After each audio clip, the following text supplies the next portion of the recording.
గతంలో మీరు చూసి ఉంటారు.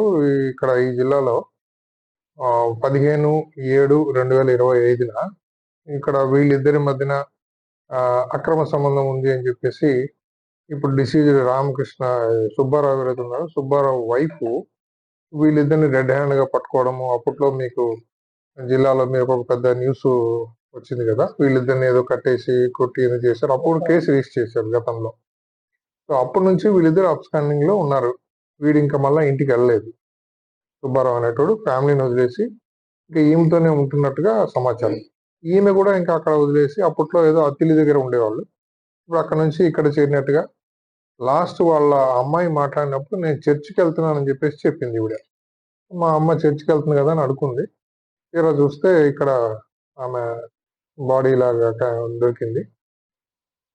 మనం ఇప్పుడు తాళం గూడా ఈ ఇంటి తాళం వేసేసి నిన్న సుబ్బారావు చనిపోయినాడు గదా! ఆయన దగ్గర పాకెట్‌కి ఈ తాళం ఉండింది. సో, దాన్ని బట్టి ఈ తాళం ఎక్కడిది ఏంటి అని చూస్తే ఇది. సో, నిన్న ఈరోజు మళ్ళీ మనము వీఆర్‌ఓ గారి సమక్షంలో తర్వాత మా ఫోరెన్సిక్ టీమ్ వాళ్ళు మంగళగిరి నుంచి వచ్చారు. సో, వాళ్ళు ఎక్స్‌పర్ట్స్ కాబట్టి వాళ్ళు ఇంకేదైనా అక్కడ సాక్ష్యాధారాలు ఉంటాయా? వేలిముద్రలు ఉంటాయా? లేకపోతే బ్లడ్ స్టెయిన్స్ ఉన్నాయా?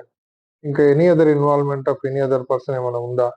అనే కోణంలో మేము చేసే దర్యాప్తు కాకుండా వాళ్ళు మాకు సహకరించడానికి సైంటిఫిక్ ఎవిడెన్స్ కోసం మా టీమ్ వస్తది.